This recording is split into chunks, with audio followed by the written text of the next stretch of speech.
Hi, I'm Ali Higgins, and we are back at the Summerhall Drinks Lab that Jamie Shields very kindly lets us use to do these vlogs. So thank you, Jamie. And sorry, Jamie couldn't make it today because he's always good on the screen. Anyway, I'm joined with Sean Murphy and James Howland from the Talk Gin podcast. So we're actually bringing radio to life today by having these guys in front of a camera today. I know. So when I say radio, I mean who listens to the radio? But it's well, yeah, I listen to radio. I listen to Radio 6, but it's bringing the faces behind the podcast to life. So thank you very much, James and Sean. This is why we do a podcast. Yeah, faces for radio.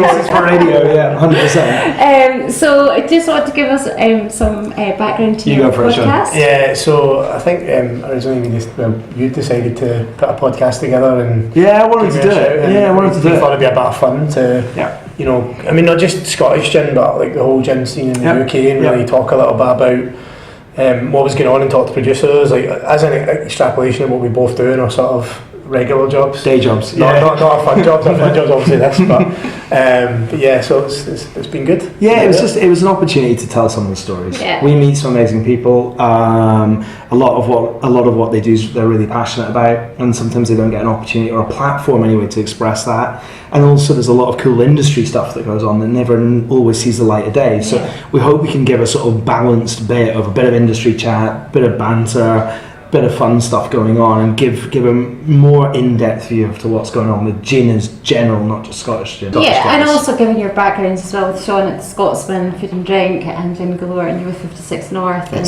everything that happens at 56 North. Yeah. So I mean,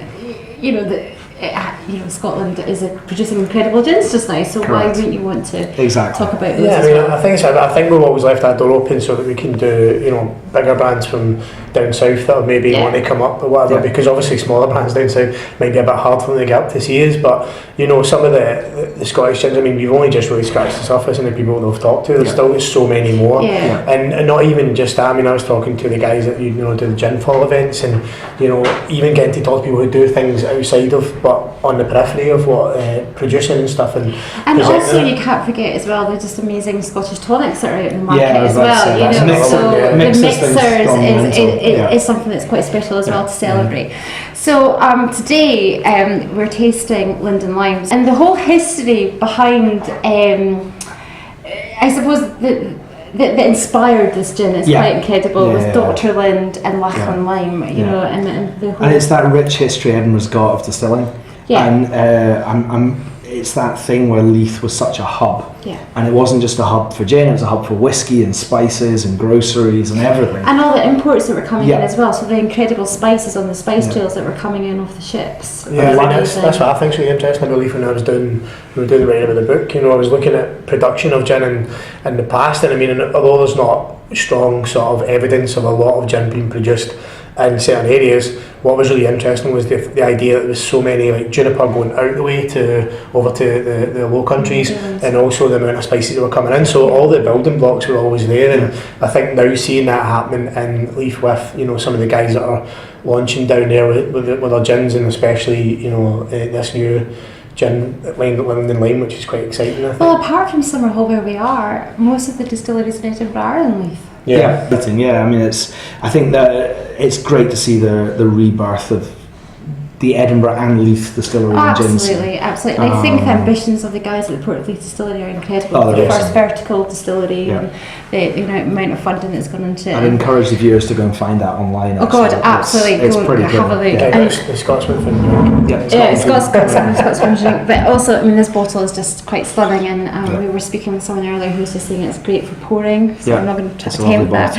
But on the bottom you can also see that it's got leaf glassworks, so it's a quite special bottle. I guess quite steampunky, I think. Absolutely. But again, beautiful packaging, does it live up to it? So let's taste. Key question. Shall we? Let's do it.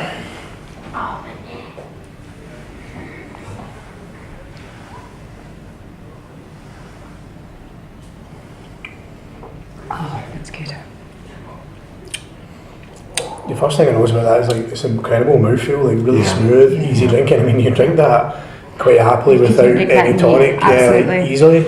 And then the next thing you get is that real strong sort of juniper flavour that comes through at the end of that as well. It's quite And you're getting the tartness of the lime. yeah. The thing I love It's the kind most of- actually is while you get the classic juniper hit, you get the classic citrus hit. Well, as soon as I first tried it and even smelt it, you get that lovely little bit of spice of pink Yeah. peppercorn as well. And I'll be honest, my scare factor when I first saw the bottle was, oh my god, it's going to be massively It's like, limey. And there's actually, when you nothing come worse. to it, there's so much more to it. No, It's so absolutely. rewarding.